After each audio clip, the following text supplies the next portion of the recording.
What's up, guys? It's already week 8 in the NFL season, and I've got 3 player props that I like this weekend that I think you should consider either taking it straight, tossing it in a parlay. These are 3 bets that I will be on straight up this week. Let's not waste any time. We are looking at the Jacksonville Jaguars at the Pittsburgh Steelers, and one player that I like in particular this week is Travis Etienne, facing the Steelers' 28th ranked rush defense that's giving up 142 yards on average per game this season. The Steelers are also one of 5 teams that has seen an average of 30 or more rush attempts opposing each game this season. That's largely due to their offense failing to separate. They're seeing a lot of opponent rushing attempts per game. And ETN has been an absolute workhorse in this offense this year. The rookie Tank Bigsby, he hasn't even come close to being a factor.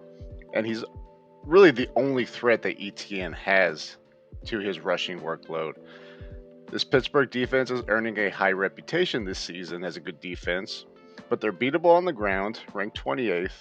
They're also beatable through the air, ranked 25th. The only thing is they're not giving up touchdowns. They're tied 13th in that department.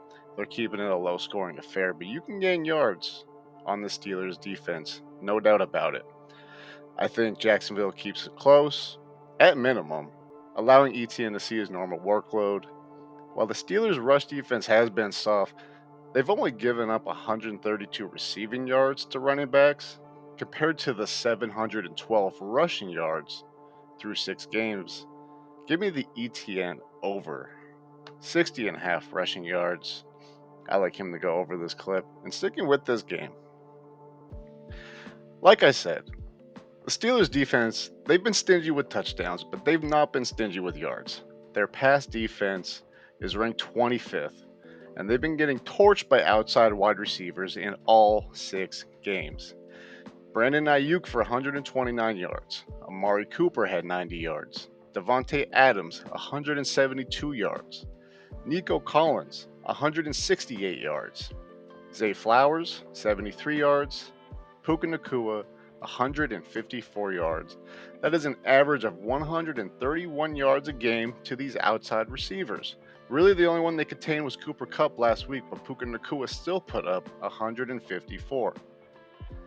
Listen, this guy's caused me a lot of pain this year, both in fantasy and betting. I'm going to drink the Kool-Aid one more week on a guy that's just been frustrating me on all levels this year. I love the matchup.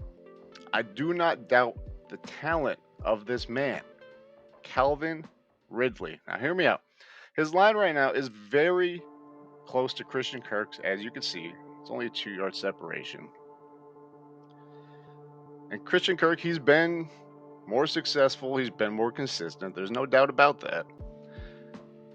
Now, Ridley, he has 100 less yards this year than Christian Kirk receiving.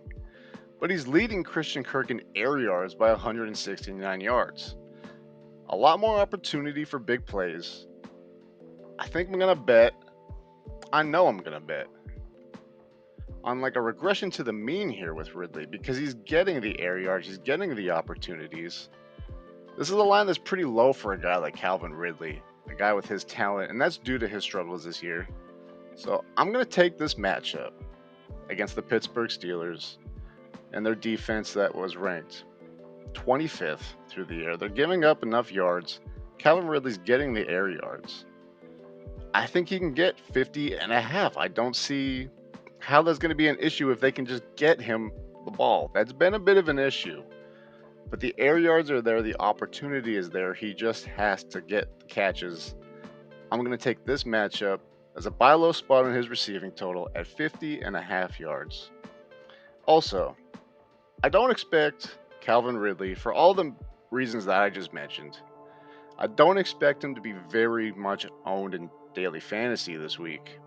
So if you're playing tournaments and you're looking for a low-owned, high-ceiling player that'll give you leverage over the field, I think Calvin Ridley is fully in play this week. On DraftKings, FanDuel, wherever you play. I play on DraftKings. I love the bonuses. And that's a guy that you want if you're going to be looking for those 100-yard bonuses. He can get you that. He's a high ceiling player. It's just been a frustrating year. I'm going to drink the Kool-Aid for one more week. Calvin Ridley over 50.5 yards. One more I've got lined up for you guys. We're going to go to the Philadelphia Eagles taking on the Washington Commanders. Trying to attack the Washington's 28th ranked pass defense. A defense that overall has been bad. They're ranked 29th overall. I thought about going with Dallas Goedert. His line is at 39.5. At least it should still be. 39.5. If you like Dallas Goedert, he's 39.5 on DraftKings. He's 42.5 on FanDuel. That's worth noting. But I cannot ignore what A.J. Brown has done. Not just to Washington in Week 4, where he had 9 catches for 175 yards and 2 touchdowns. This man is on a 5-game streak of 127 or more receiving yards. This man is averaging 140 yards per game the past 5 weeks. Second in the league in deep targets with 17. Third in the terms of air yard share with a 45.5% share of the Eagles wide receiver core to go along with 33% target share. First in the league in air yards with 989. Third in the league with targets with 75. I can go on and on and on. 100% route participation. The man is there for every single Jalen Hurts dropback. This Washington team followed up that performance against A.J. Brown by giving up 230 yards to DJ Moore. And then the next week, 125 yards to Drake London. Give me A.J. Brown over 88.5 receiving yards in this game. Matter of fact, let me dip down here. Give me the 100 plus alt receiving line. You can get plus 130 on FanDuel. I'll take it there. A little bit better value. Not much, but I'll take the best line available. And you can look in other sportsbooks. You might find better lines in other sportsbooks. I stick to DraftKings and FanDuel for these videos. We're just using DraftKings today. I stick to those two just to make it easy. Be sure to shop around. I'm not going to deny greatness, right? A.J. Brown has been phenomenal. He reminds me of Terrell Owens, the way that he plays. He just makes plays that you can't believe some of the shit that he does, man. I'm going to bet that this performance is going to continue against this terrible Washington pass defense. Give me A.J. Brown over 8.5. Give me 100 plus. These are my 4 player props that I have for you in Week 8. Travis Etienne going over 60.5. Calvin Ridley going over 50.5. And then we're going to take a little ladder action on A.J. Brown, 88.5 and 100 plus. Now, can't end the video without recapping last week's video, which was my very first YouTube video, in which I gave out my first 3 player props. To be fully transparent and to have integrity, we're going to review it real quick. Last week we went 1 and 2 on our player props. We had Gus Edwards going under 44.5 rushing yards. He went over. As expected, the Ravens jumped out to a 35-0 lead over the Lions. Historically, that score over Detroit wouldn't really be surprising, but that was a red-hot Lions team coming into Baltimore, sporting the top-ranked rush defense. No player other than Patrick Mahomes going into that game had more than 45 yards rushing against the Lions. And guess what happened? Gus Edwards, Justice Hill, both went over 45 yards. Terrible performance by the Lions on the road. I'll take that as a loss. Second was Mark Andrews over 53.5 receiving yards. He did go over. Andrews had a great matchup versus the Lions that had a leaky defense versus tight ends. Lamar was incredible. 4 total touchdowns for Lamar. I believe that was 3 passing and 1 rushing. I named him as a favorite daily fantasy play last week, so I'll take that as another win, although it doesn't count towards the record.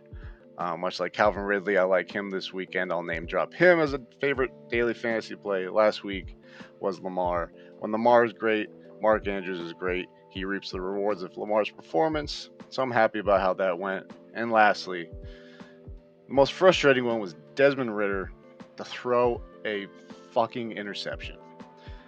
It already hurt that I was wrong on the Falcons' pass attempts, with Ridder throwing the ball 84 times the 2 weeks going in to the game versus Tampa. And then it hurt when Desmond Ridder was very efficient passing. Seemingly every ball was getting caught. The man went 19 for 25. It's a 76% completion rating. But what hurt the most was Desmond Ridder finding a way, any way in the world, to turn over the ball without throwing an interception. This man fumbled the ball 3 times, efficient throwing the ball. I was wrong. I'll take the loss on that one. I don't think, as long as Desmond Ridder keeps starting, I don't think that's the last time I'm going to bet on Desmond Ridder throwing an interception. I'm not looking at it this week. Not against that Titans pass funnel defense. He might have some success there. But 1-2 last week. We've got 4 picks this weekend. 2 of them being A.J. Brown. Week 8 of the NFL season. I'm SonOfSmoke. Thanks for tuning in. I'll drop my Twitter handle down below. And I'm going to get on Action Network, and we're going to start putting that in the video. Keep track of these bets. Thank you guys so much for watching. Let's have a weekend, boys and girls. Football's for everybody. All right, guys. Have a good one. Peace.